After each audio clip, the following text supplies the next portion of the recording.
Hello, everyone, and welcome back to another episode of the Love and Action Network podcast. I'm Dr. Flo, and today we have someone whose journey is one that many people, especially men, need to hear. Our guest has experienced tremendous personal transformation.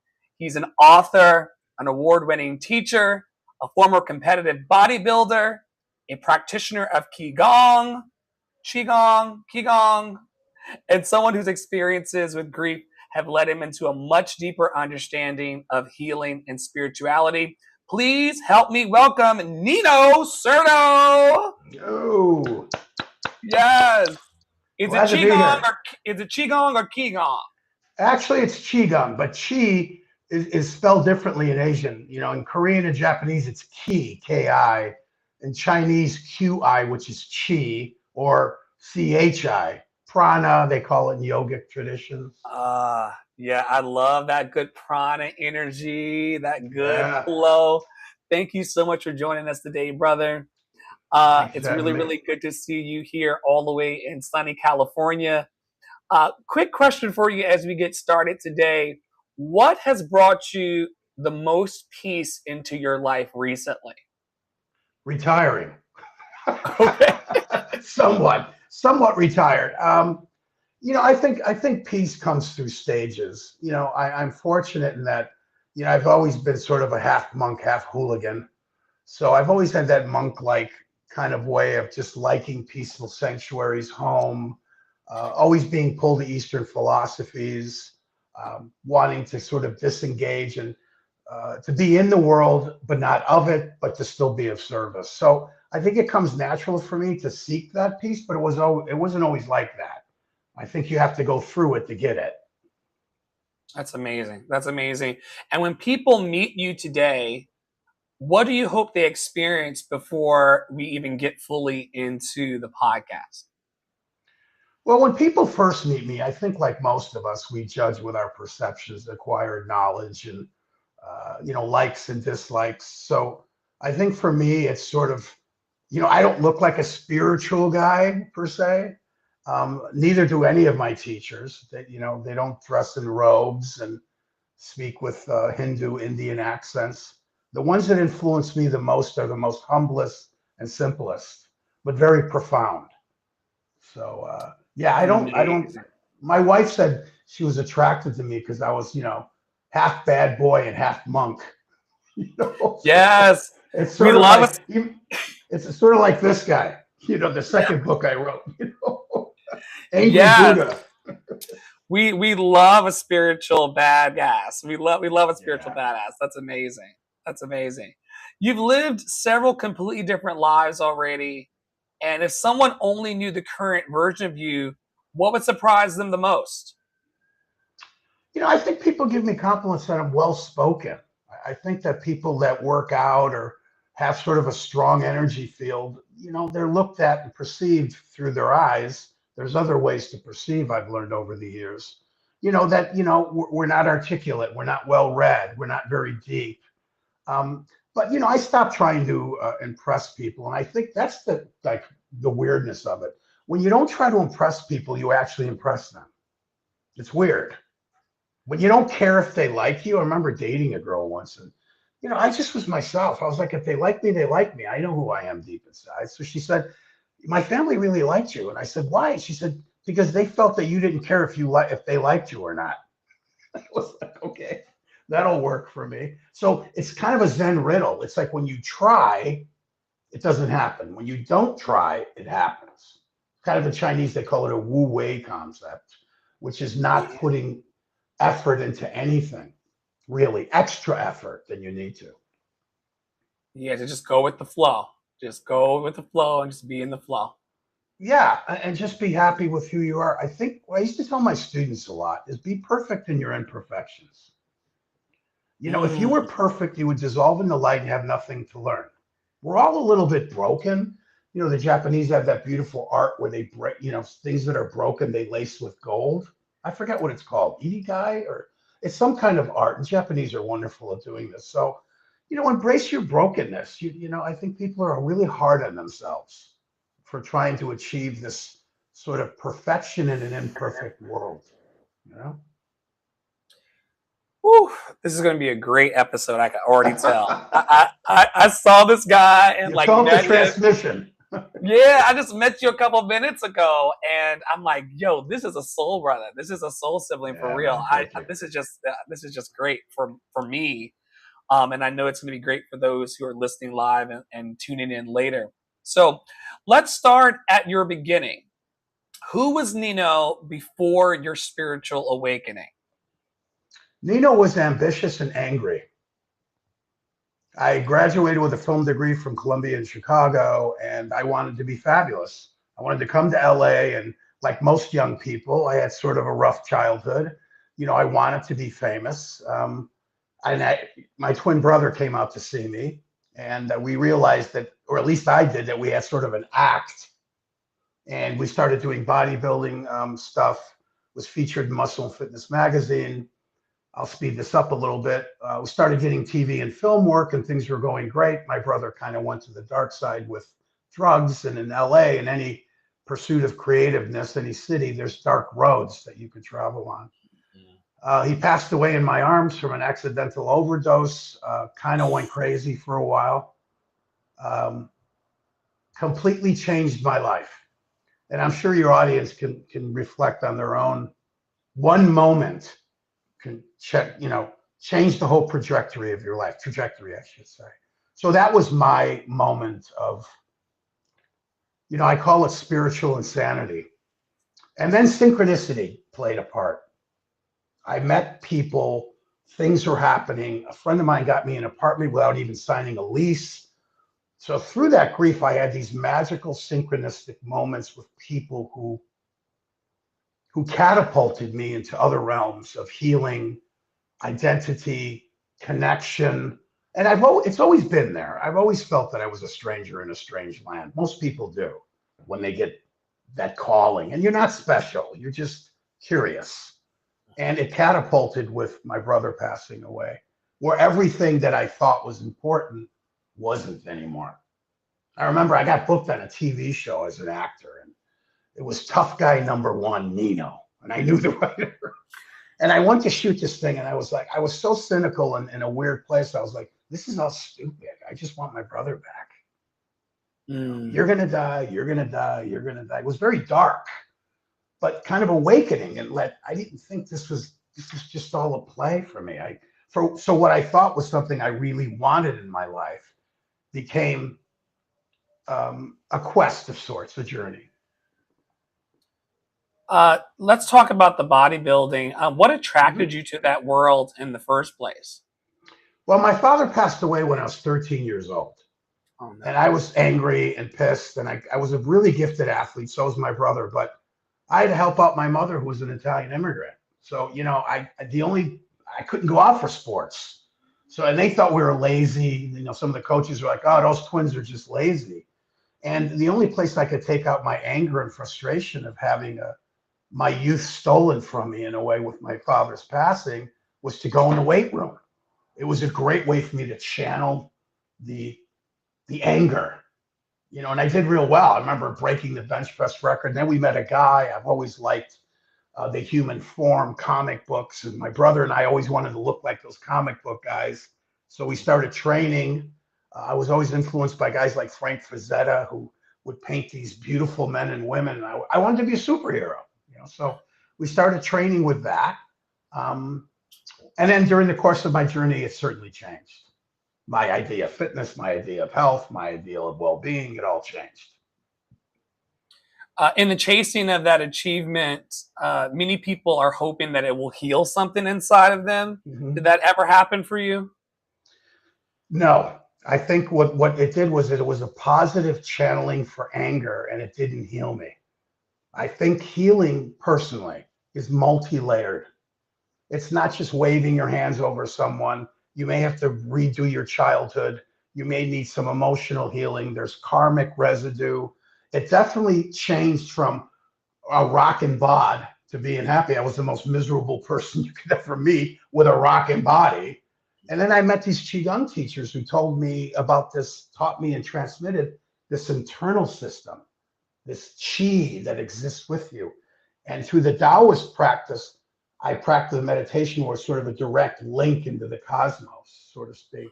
Completely changed my whole perspective on no pain, no gain. For years I would gotta go to the post office. Everything was a bench press, until I realized it was kind of doing me more harm than good. So it's becoming softer and more pliable and healing a lot of the seeds of that anger. Ooh, so good. So good. Tell me about these teachers. How did you encounter them along your journey and your Well, path? there's a great story in my book, my first book, From Rock to Water. I'll just show it real quick. That's how I used to look. I don't look like that anymore. People go, "Hey, man, you're pretty yoked." I'm like, that was in my 30s. So, and the water is sort of what I became. Again, a synchronicity. I knew a gal in LA. Her name was Nancy Centullo, famous fashion photographer. I did a couple of photo shoots with her for some fitness modeling. And she told me about this guy that she knew. And then she said, "Oh, he knows martial arts. He's a healer." And at the time I was like, yeah, yeah, yeah, yeah, yeah. So after my brother passed away, I was just not doing real well with the grief, as you can imagine. I was just pushing it away, not wanting to deal with it. But I said, I need help. I'm breaking inside. I'm broken. And I was looking at a healer in a newspaper. It was an LA Weekly newspaper. There was this Chinese healer, and we talked about skin prior to that, but he looked very youthful. And I said, I should go see this guy. Well, who calls 5 minutes after I have this thought? My friend Nan calls me. She says, "Chris, the guy she told me about, is in town. I booked you for a session. You need to see him." And I said, "You wouldn't believe it." She goes, "I do, but do you?" Like the synchronicity, like looking at healing. She calls me. I meet the guy. I tell a humorous story about how I met him. He changed my life. Not him particularly, but the things that he transmitted and taught for what I call self cultivation. Hmm. So a teacher can give you something. It's like a baby. I'm going to give you a baby, and you need to take care of it. So I can teach you how to meditate. I can teach you how to move the chi, how to connect to direct source energy, but you have to cultivate it. So I did. I studied with him. Matter of fact, I'm seeing him later this next month. I'm going up to visit him up in the Berkeley area. Amazing. Amazing. So from rock to water is sort of the metamorphosis of what I went through from bodybuilding, anger, tight, what most men go through, the armor we put on through the muscle. A guy wrote a beautiful article years ago. His name was Rick Wayne, very famous bodybuilder, but he was a great writer. And he wrote an article called "Those Frightened Little Boys in Their Gorilla Suits." And I said, that's because I've met a lot of professional bodybuilders, and they're super nice guys. But I think some of them are harboring that armor, whether it's muscle, whether it's a career, whether it's your narcissistic cloak. Men are frightened little boys in their gorilla suits, which fuels the ego, which fuels some of the positives and some of the negatives, yin and yang.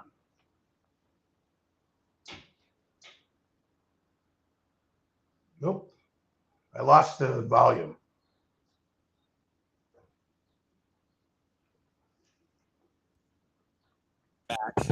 Yeah. There you go. Yeah. We have internal forever batteries, but the equipment will fail if it's not charged. There's so many people who are putting on that outer shell that you talk about, Mm-hmm. and part of it is due to grief. When people are grieving, what do you think they usually misunderstand about healing? That's a great question. I think there's many psychologists who have written books on the phases of grief. First, you're in denial, then you're angry, and then there's a couple of other things that you go through. And then, like waves in the ocean, they circulate. Okay. I think people feel very alone. It's not something we're taught or programmed to accept. Some of the yogic philosophies, the Bhagavad Gita talks about you're just dropping the body. Your spirit is eternal. But it's such a hard concept for us to grasp. And then some people say that Maybe the grief is more personal. Maybe it's more about you and less about them because they're fine. They just dropped the meat suit. Maybe you're the one who misses in a way, them. So grief's a funny thing. When people say I'm grieving, I often think, well, is it a breakup grief? Is it losing a twin like me or a parent young? I think the tragic ones are when people um, check out or get called or karmic, whatever you believe in. God calls them, whatever your channel is, when they're young and unexpected. I think that hurts more than a person who was 104 and took a nap and just didn't wake up. So. Um, but grief is losing part of you too. I don't think it's about them. I think something dies in you to be reborn, not in a religious state, but the Buddhists say that we die 1,000 deaths in a lifetime. Every Mm-hmm. breakup, every shift, every bad thing, every thing that happens, it's like sharpening you like a blade. My teacher once said to me, "If you haven't cried 100 times, you haven't practiced." This is Woo! life. It's You life. know what I mean? It's life. And man, Ever. it's Mhm. it's tougher for men. So my hope is, my mission. It's not a mission. It's just my purpose is to teach, not give you a dharma or a theory. Just maybe with my story, other people can realize that tough guys do feel, tough guys do dance, tough guys do cry. At the frailty of life. Like you're a Perfect. musician. Mm-hmm. I think there Chinese philosophy, there's yin and yang. People know this concept. Yin is creative. Like when you do music, you disappear sometimes. You have to be receptive. So if you're young, so most artists are tuned into the yin channel, the feminine, the divine feminine. It's like when you see people that sing beautifully or play an instrument, sometimes they disappear. They're playing the piano and you see them do this, not Stevie Wonder kind of disappear, but they disappear, you know, through the music, the channeling of the what I call the receptive divine yin.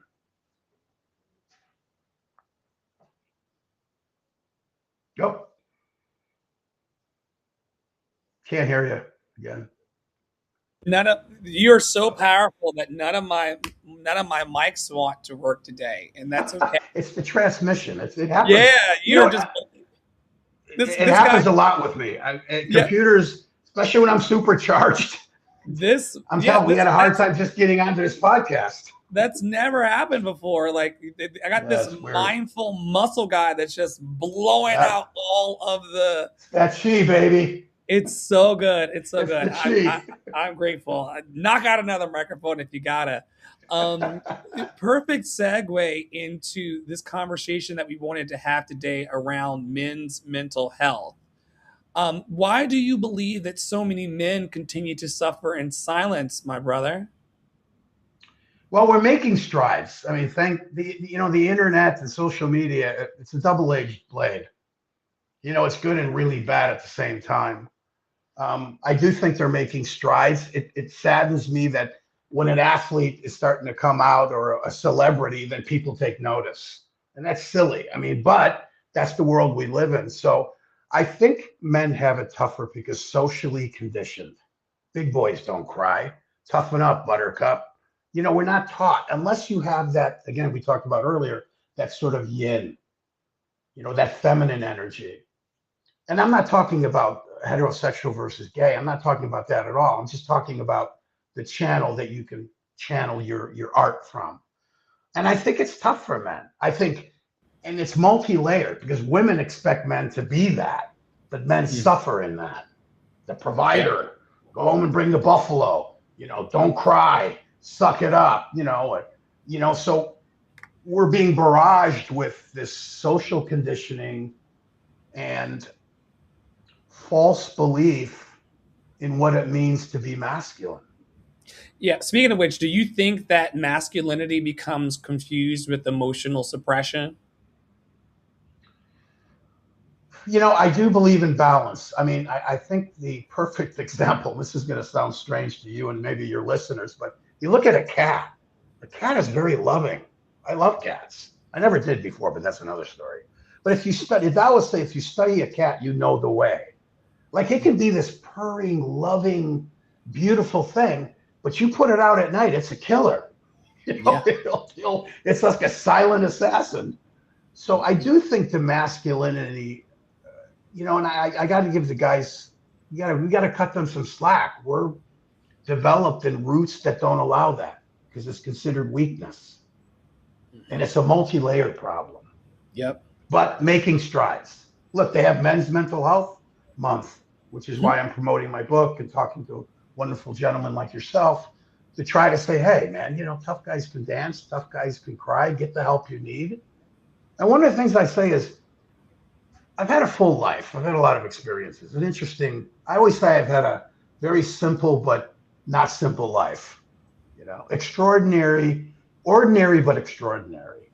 And the only Mhm. tough guys I know are in the graveyard, in jail, in the MMA ring, or in therapy.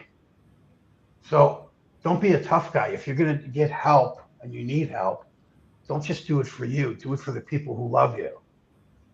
It's not just about you. You know, got to become yin. Yeah, and becoming yin is what you believe a healthier masculinity looks like. Oh, I think a healthy masculinity. Yes, I think it's balanced. You could be the strongest guy in the world, but still have compassion of the Buddha. You could sit there in a lotus position and be full of muscles, but still have a teardrop, like when you see the Shiva, Lord Shiva statues. He's just sitting there, unmovable, but yet a tear just goes down his eye. You know. So I Yes. think I think there's a combination of being masculine, feminine, yin and yang, and the balance that we need. If I take this further, if I could, I had this conversation with someone said, you must kill your ego. And I said, no, I don't believe that. You have to tame it. You have to be aware of when you're operating from it. Because if you killed your ego, you wouldn't get up in the morning. You would have no ambition. You wouldn't know who you are. You wouldn't know your creativeness. You need that juice sometimes. But if it's out of balance, then you get fried and you're out of balance, or you become overly masculine and toxic, I should say. Someone uploaded that software in you. I Hmm. think racists become racist because someone uploaded that, Agreed. you know. Because I think we know what's right and wrong, but someone uploaded that software into our perceptions, into our so-called knowledge, and that's what we project out into the world. So good. So good. Do you think that men need fixing, or do you think men need permission in these days That's a great question too. I like those two words, fixing and healing. versus I don't permission? think they need fixing. I think they need to heal their perceptions of what it means to be a man, you know? But like I Yep. said, there is strides. I mean, it's really, like I said, with the internet, people are actually saying, have you hugged a guy today? Have you said, hey, are you okay? Because a Mm, lot of men will not show that they're hurting. I didn't. right. Everybody would see me in the gym, and the first thing out of their mouth is, "How you doing, Nino?" And I say, it's. And they say, "Yeah, but you look so good." And I'm like, "See." But it was L.A., Hollywood in the '80s and '90s. And I mean, but as long as you look good, as long as you got the muscles and you look good, you must not be hurting. So a lot of my healing was silent, you know. The But I muscles did as get a help. mask. The muscles as a It's the mask. armor. It's the armor we wear. And for years I said that anger through bodybuilding and ambition. And don't get me wrong, I don't want to paint a negative image of bodybuilding. It served me well. It was a positive influence of being violent on the Right. streets. So I Right. found things through bodybuilding and martial arts, and then later qigong, and then later meditation. But I'm at a place now where it's definitely on the softer channel. That's wonderful. Tell me more about how your relationship with vulnerability has shifted over time. Well, it's layers. It's like, a lot of mystics say that when you go through a spiritual journey, and that's another word, everybody's spiritual, they're wearing it like a personality accessory. It bothers me a little bit. It Okay. seems to be, hi, I'm spiritual. And I talk about in my book, my second book, it's like George Carlin does spirituality. I'm pretty tough. Yeah, it's like I met this girl at a party. She goes, "Hey, someone told me you're spiritual." I said, "Really?" And my brother had just passed away, and I was still in that crazy, cynical world. And Mm-hmm. I said, "What does it mean to be spiritual to you, Bambi?" She said, "Oh, I don't know. Spiritual, but you don't know why you're spiritual." She goes, "Well, what does it mean to you?" And I sat quietly. I said, "Everything and nothing." Mm-hmm. And when you question the question, people get upset. But at least be able to know why you're spiritual and not just use it as a trendy term or, you know. I think we all are seeking the divine. I'll give you your readers the $1 million secret. You want to find the divine, it's 6 inches down from your chin. It's right here, man.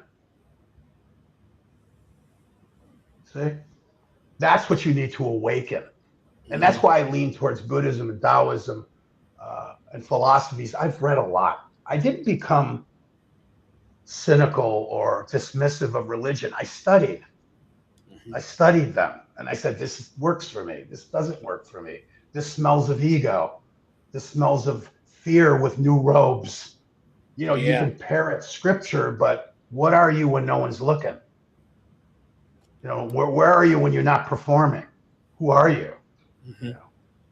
So Paramahansa Yogananda, this great yogi, said, if God was to choose a place to hide, he would choose each and every one of us because that's the last place we would look. Woo! So to me, it's finding the divine within you. You feel me? That's fine. You know, you're going to be a Christian, be the Christ. You're going to be a Buddhist, be the Buddha. Don't just read scripture and be clever. That's not radiating the essence of it all.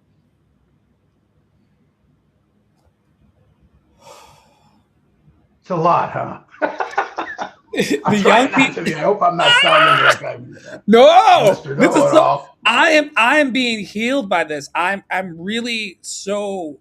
Um, we have more segments here, but I just have to take a moment to offer my gratitude to you and to the universe for having met you today, as a healed and healing man.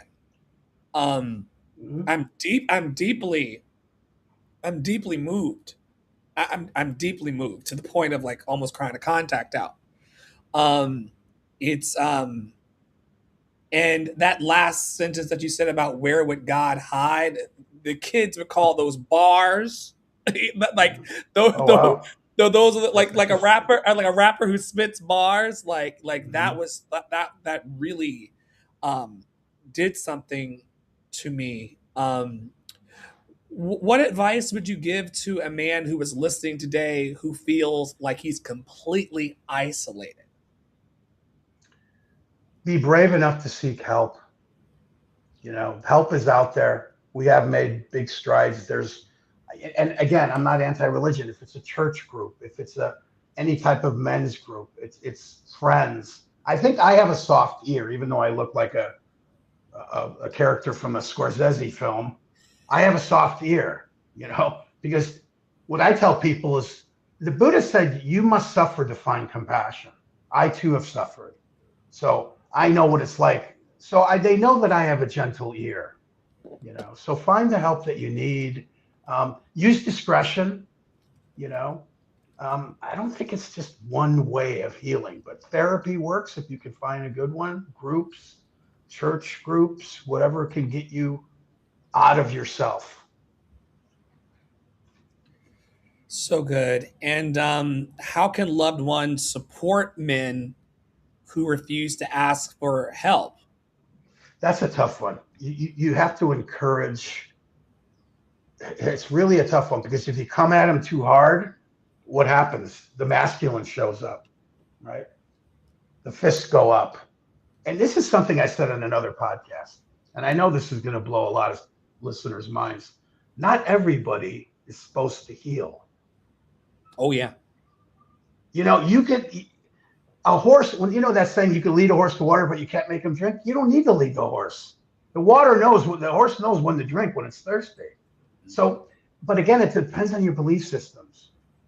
I believe we come back. Our soul is eternal. So, but I don't think everybody's a healer. Everybody can be healed.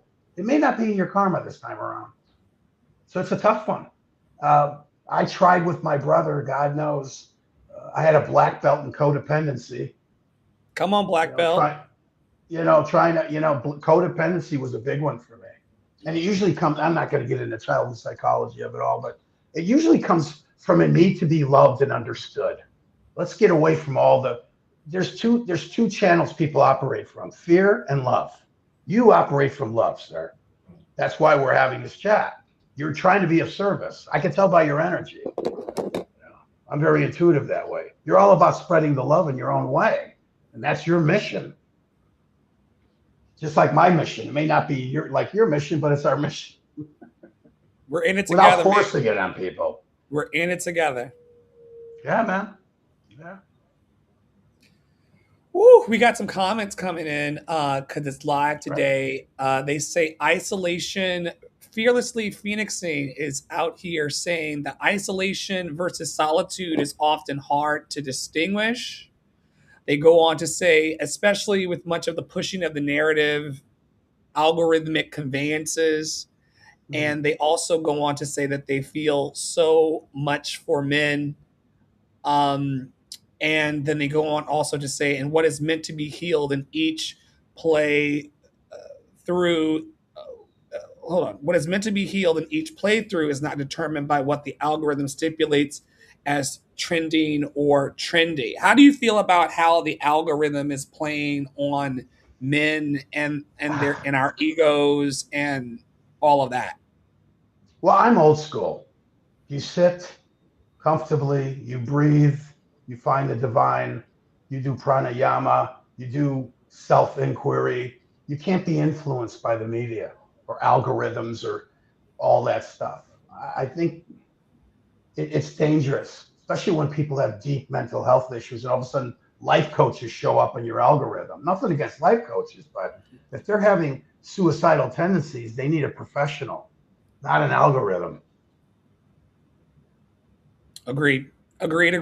All right, I got to push forward through my tears. You turned me into a soup sandwich today. To think that we were just strangers a few months ago on the internet, and now I'm Right. taking you into my heart as my soul sibling and big brother along the Thank path. you, man. It's a gift. It's such a gift. You're the kind of person that I would have met at a weekend retreat at the ashram.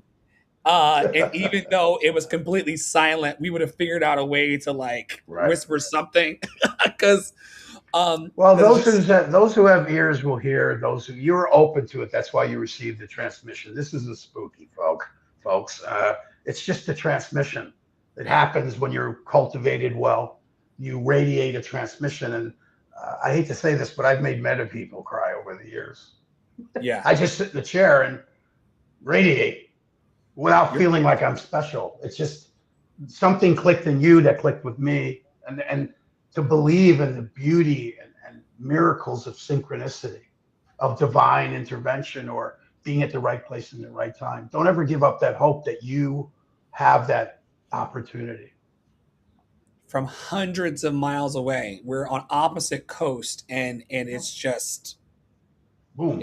it's just oh. All right, so there are many listeners who do not know what qigong is. How would you Right. explain that to someone who's hearing the word for the very first time? Good question. It's the mother of Tai Chi. So Tai Chi is the forms, and Qigong is more of the internal practices. It's more internal than pretty forms. Um, I come from a strong lineage. It's important to find a strong lineage, not some guy who's on Instagram with 1 million followers. I don't feel any energy from them. My teacher's very humble, comes from a strong lineage, and they have to be able to transmit the energy, and you don't usually meet them often online.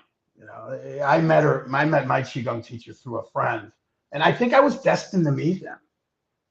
So find a good teacher. It's based on Chinese medicine. There's martial qualities to it, martial arts.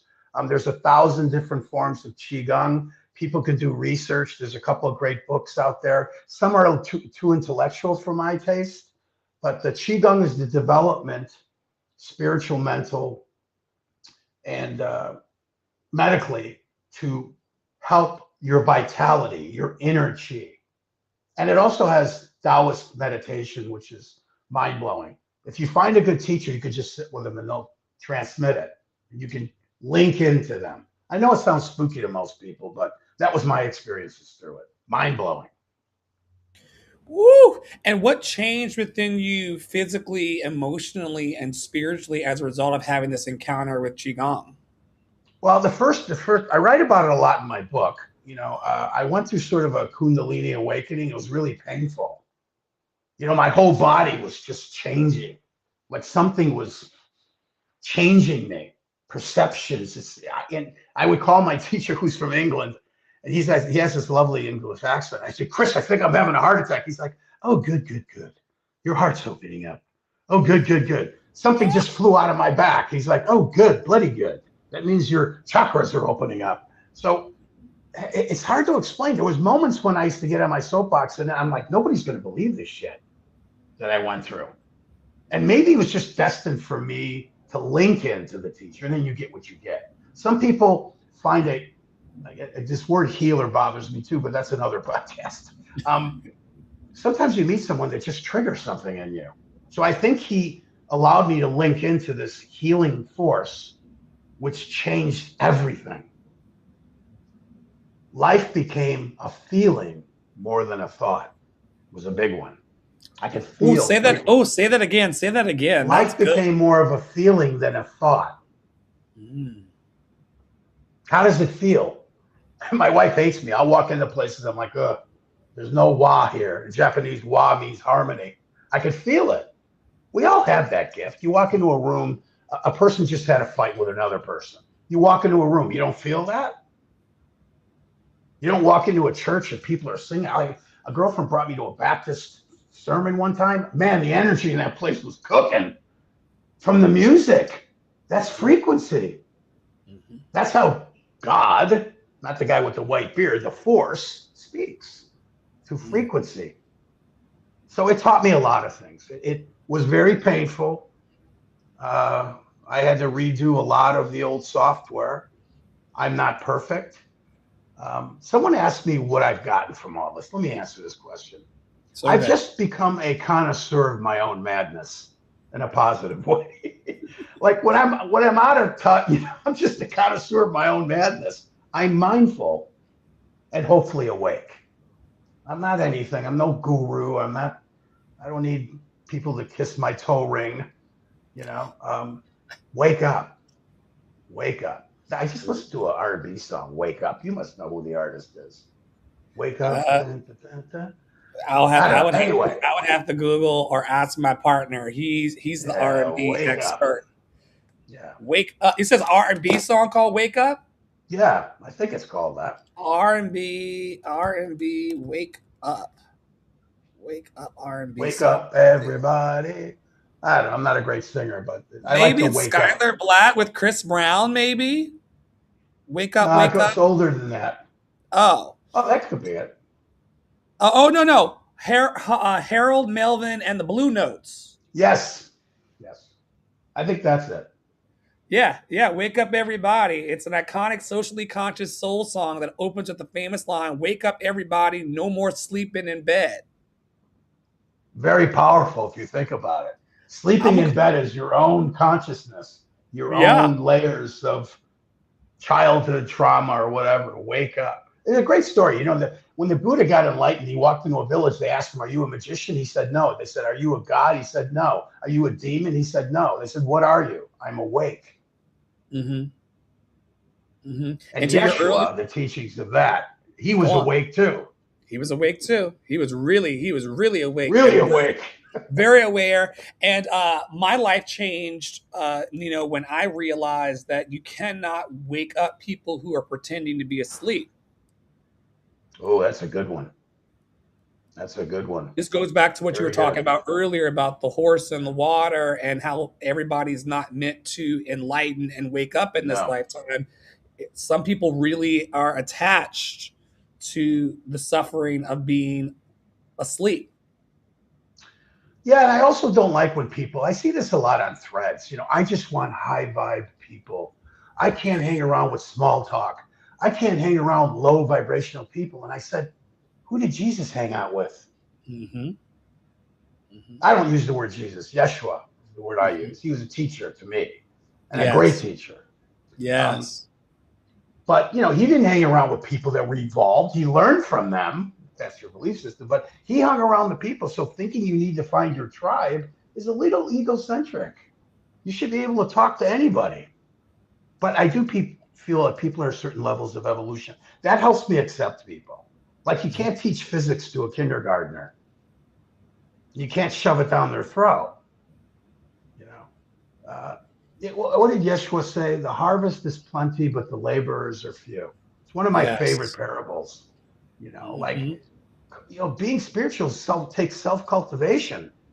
You have to cultivate yourself. That's what the Chinese qigong used to use, a cauldron. It's like a cooking process. Like my teacher said, Taoist meditation is like cooking potatoes. Like if you drop a potato in boiling water, it, Mm. it falls apart. So you have Mm. to, and that's what the title of my book, From Rock to Water, symbolizes. From rock to water, because water is revered in Taoist culture because it goes through anything. It always seeks the lowest point. You know, Yes. it can, if it hits a rock in the middle of the ocean, it'll eventually, you know, start dissolving it. Mm-hmm. So that symbolism of nature is another big thing in my spiritual path. I always tell people, if you want to see God, go out in nature. Mm-hmm. Go walk in the forest barefoot. You'll see the God forest. You'll feel it. Woo. All right. So last segment coming up, y'all. Okay. Your work, Nino, blends ancient wisdom with modern life. And why do you think people are searching for so many spiritual answers? I know you don't like use the word spiritual. So Yeah. why do you think people are searching for these particular kinds of answers right now in our times? Because the world isn't working anymore.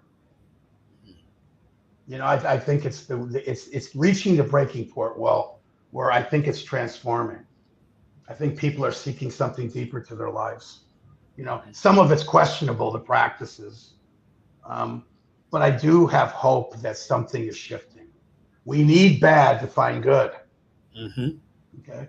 Like if you look at life, something bad happens, there's always good. Good exists in the bad, bad exists with the good. Okay. Even when COVID hit, everybody was like, oh my God, it's bad. But there was a lot of good things that came out of it. So I think people are seeking a deeper meaning because the world isn't working anymore.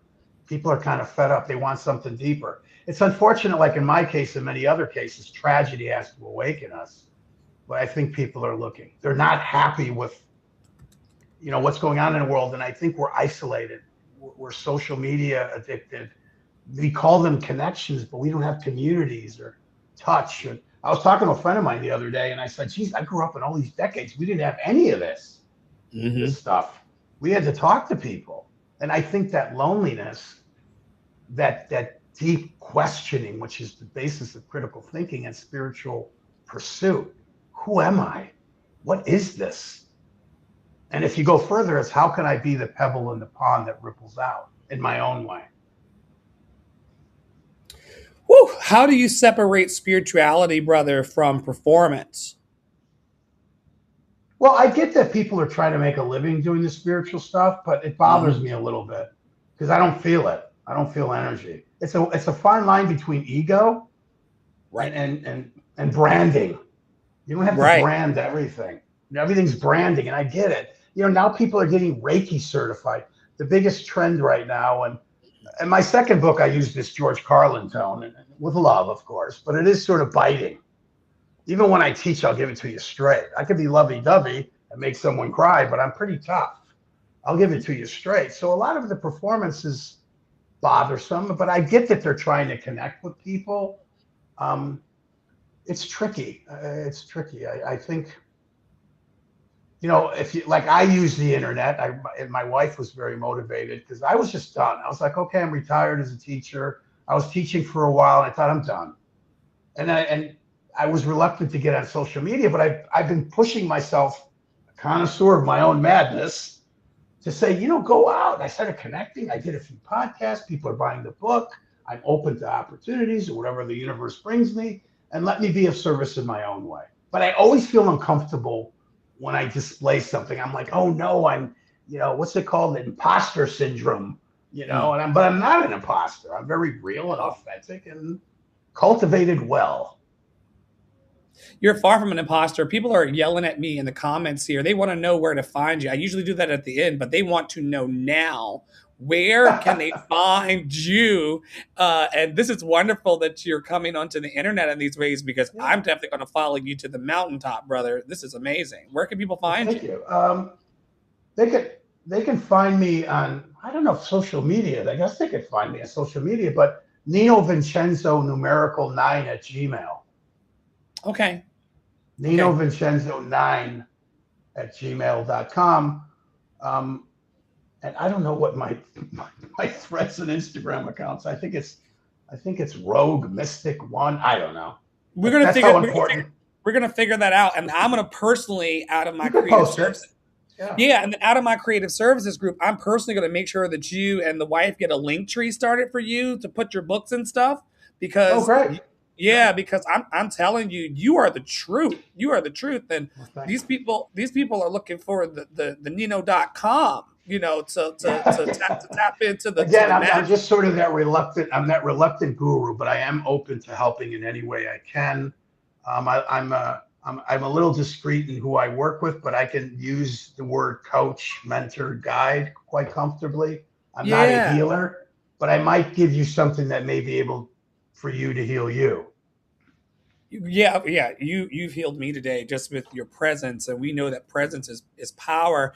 And fearlessly phoenixing, I'm gonna put his Instagram and his threads in the show notes when this goes up later. So just stay close to the channel, and then I'll make sure that you get a direct link to hit because I'm going to be Right. tracking this guy for many decades to come as well. If I'm around for that long, I don't know. You better be, man. What's I one might. spirit? What's up? I, No, go I ahead. What? said I might dissolve into light and do Tai Chi and play ping pong on Happy Mountain. I don't know. You're the No, but as you're long as I can be of service, I'm open to helping anybody I can. I was just Yeah, making a joke. the time is now. I'm thrilled to have connected with you. A few more questions. Like I said, I usually Okay. ask that question at the end, but they were banging on the glass Okay. in the comment section to know where to find you right here, right now. What's And I'm one? also open.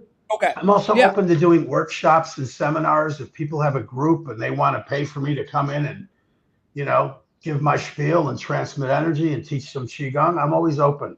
Whatever serves and feels comfortable for me.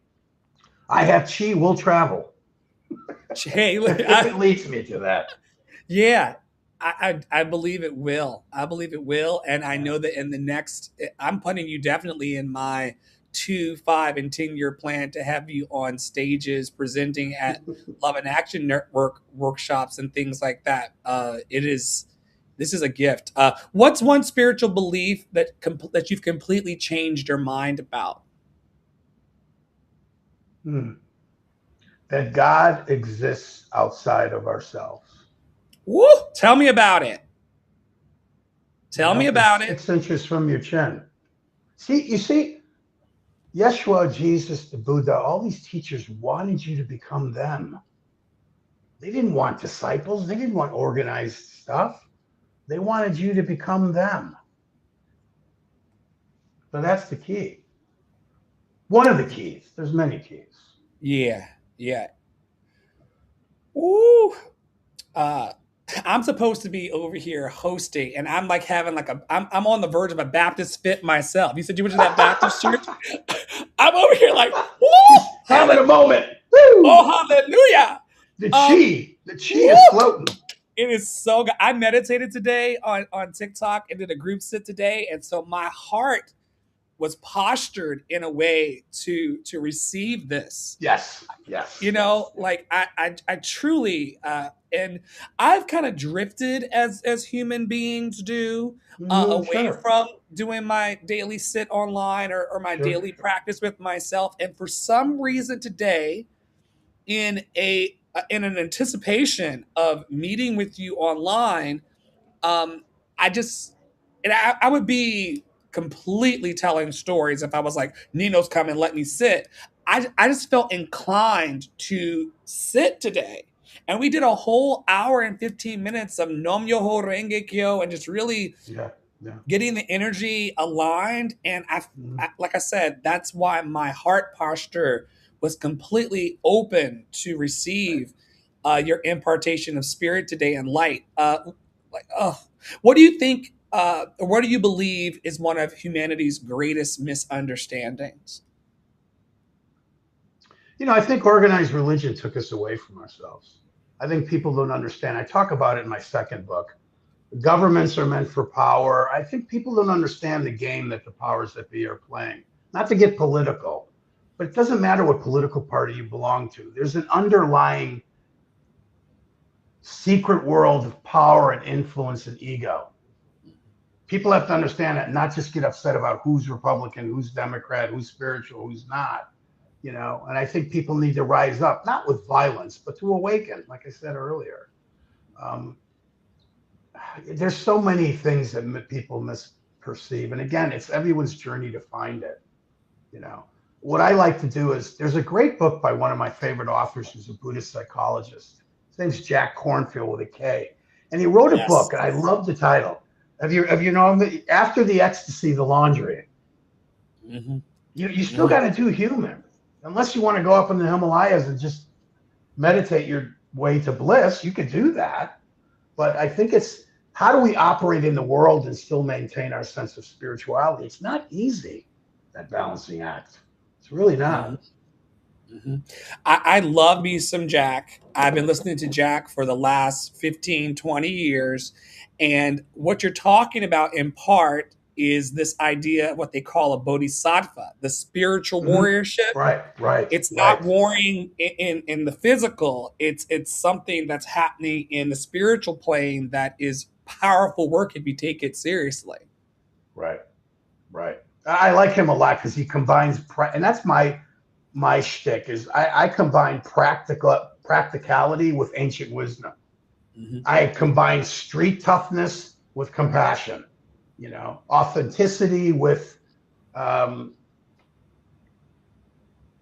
inner awareness. So, Yeah. it doesn't mean that I wear flowery robes. I mean, I just speak the truth the way I see it. And everybody should be authentically themselves. And I hope, it's like the Buddhist prayer, may all sentient beings be healed. That's how I finish my sessions, my prayer. You send it out to the world. And I'm connected. This is no accident we're connecting. I said, because I was wrestling with retirement. I'm like, what do I do now? I taught for 20 years. I won all these awards. I was always a crazy, very popular teacher. And I don't know why. I mean, the Dean of Education says, you get better marks than my people with PhDs. Because you do something. So I think I'm a natural teacher, but I know when to say, a sage doesn't get influenced by praise or judgment. He Yep. stays the same. You know, Yep. What did you teach? weird. It's in the book. My life's been crazy, man. I taught academics at a design college called the Fashion Institute of Design and Merchandising in Los Angeles for 20 years. And how I got the job is another story. I mean, it was just synchronicity. I was going to leave LA. The opportunities were drying up. I was in a really bad place mentally. And I applied for this job as English as a second language teacher. I was leaving the interview and I said to the heavens, if you want me to stay here, bring me something. And the wind started blowing. Yes. Somebody up there likes me. And then I interviewed for the job. I started with one class. I taught critical thinking, ethics, effective speaking, uh, public speaking, professional practices, and I was a hit. I won 3 awards, and I'd be like, what is going on here? And I did have a psychic astrologer. I talk about him in the book. My first book is full of stories of how I found these things. So teaching kind of found me, although I did have a psychic astrologer tell me, he looked at my chart. He goes, you know what's all over your chart? I says, money. At the time, I was like, ambition. He said, teacher.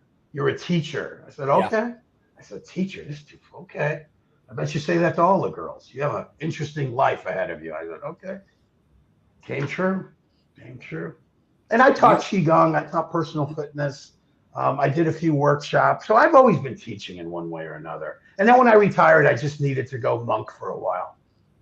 I need to get back into my practice. Yeah. It's so good. All right, let's do a rapid fire round. All right. Let's keep these answers to one word or one phrase. What is your one word that describes healing? Work. What's your favorite daily ritual? Qigong, somatic practice, meditation, breath work. A book that and reading changed inspirational. One more time. Inspirational reading is good too. What's a book that changed your life? Writing mine. I think writing my books changed my life. But there's so many. I've been a voracious reader. There's just way too many to list. They're my teachers. Books are sacred teachers. Sacred. They stir something in you. What's something you've unlearned? Something I've unlearned. That not everyone has access to my nervous system. That's a whole podcast, man. That's a whole podcast. We'll do another one. What's something you wish every man heard growing up? It's okay to feel. It's okay to make mistakes. Encouragement instead of disdain. What's your favorite quote, brother? The kingdom of heaven is within you. There you go again with the tambourines. There you go. Or as the Buddha said, be a lamp unto yourself. Yes. There you go. Woo! Are you a morning person or a night owl? I'm a morning person. And what gives you hope? What gives me hope? I think you have two choices. You can get better or you can get bitter. And I think hope is becoming better. And I have faith that, I always have hope that it's there. It's always darkest before dawn, and the brightest diamond has the sharpest cuts. So there's always hope. Whew. Man. All right, y'all. We've come to the last 5 to 10 minutes of the pod. This has refueled and refilled my entire cup. We've knocked out multiple microphones. My hair is standing on end under this wrap. You're also an author, brother. Tell everyone about your books. Who are they written for, and what are the transformations that readers can expect from the titles that you brought to share with us today? This one is about surviving grief, a collection of short stories that I experienced when I lost my brother. And this is something that channeled through. It's kind of George Carlin does spirituality. They're little musings. It's a bit rough. So Street Tao Musings of an Angry Buddha. It's modern spirituality with raw, unfiltered insight. So bittersweet. The first book is bittersweet. They're all kind of funny because I think humor is important when you teach. Otherwise, if you don't use some kind of humor, it just cuts differently. So I like to use humor when I teach and tell stories. And what are the transformations that you expect people to receive from encountering your books? They get what they get from it. They may find hope through grief that you can survive and reinvent yourself and find teaching like I did. And then the Angry Buddha, this one, hopefully it just gets them to think about things, patterns in their lives, all kinds of things in there that's sort of humorously discussed with a little edge. It's edgy, edgy truth. I love edgy truth. It's great Mm-hmm. for ratings. L.A. L.A. and New York. It's Yeah, great man. for. Yeah, I was in LA for a long time. Yeah. It's definitely a culture unto itself. Fearlessly Phoenixine says y'all's energy has me like just excited and happy right now. They also share love and say fantastic live exclamation point. Love this. Thank you both for such an energetic experience. Thank you to everybody watching live and Thank also everybody out there. tuning in today. If someone only remembers one sentence from today's conversation, what do you hope it is, brother? Wake up. Wake up. And that can mean many things. I like Hmm. talking in parables. Uh, it's funny because now that I'm seasoned as a teacher, I know I don't use senior citizen. I like seasoned citizen. Um, I think it's look within and wake up. Yeah, I think that's what would be good. Don't forget the spark of who you really are. We all have the spark of the divine in us. It just hides. You got to find it. And really, the message is don't be so hard on yourself. I just see so many people just, you got to enjoy the ride, man. Crack jokes at this absurdity of life. And I think that's what's changing me as older. I'm not as uptight as I used to be. I'm Can you starting to tell these kind of people, please? Can you tell these people how old you are? Because you blew my mind in the green room before I'm this going to episode. be, I'm 67 Earth years. When you told me that shit, I was like, I know. what? When we first met, we're like, what? Yeah. I don't know why That's that is. Some mornings I do feel it in the body, especially after all the years of bodybuilding. So, right. you know, but Well, you got I'm to accept blessed. it. Yeah. Yeah. I'm blessed to have you as once again a seasoned soul sibling along the path. And this is amazing. Tell us once again where everyone can follow your work. Um, let's see. I'm trying to plug in because my phone's dying. Yeah, There we we go. went a little longer than expected because this got Oh, good. I'm sorry. I didn't mean to do that. No, Um, no, this got good. Thank you. I think I, Infinite I gratitude. think if you could list the Threads account or Instagram, or if people want to directly get in contact with me, Nino Vincenzo 9 numerical 9 at Gmail. That's amazing. That's amazing. And he also, y'all, I'm going through my. If you want to find him over on the Instagram, he is rogue underscore monk. ROGUE underscore MONK underscore. When you find him, it'll say former bodybuilder, award winning teacher, author, part monk, part troublemaker, more interested in awakening than approval. And he's open to podcast. And for those of you who are listening now, please have this guy on your future podcast. I definitely for sure am because it's been such a gift today. At Love and Action Network, Nino, we believe that every person deserves to know that they're loved and lovable. And so I'll leave you with one final question today. What does it mean to you to be loved and lovable? It feels like home. I think we're all trying to get home, man. You know, we're just trying to get home. So good. So good. Nino, thank you for sharing your vision, your Thank you, vulnerability, and brother. your This is journey. fun. Thank you for so much, man. I had a blast. I laughed, I I did cried. too. This was a great exchange. Yeah, I Yeah, feel you, man. I feel a connection to you, and that's why you received it. I mean, although you did your practice before and had a lot to do with it, but there's no accidents. I'm finding myself meeting people that are sort of doing great things, and meeting some brothers and sisters who we connect with, and hopefully, in our own simple way, we can be that little ripple, you know, in a still pond. I'm so grateful to everybody who's watching and listening today. If today's conversation encouraged you, please subscribe, share this episode with someone who needs it, and remember always that you are loved and you are lovable. Until next time, keep choosing love and keep putting your love into action.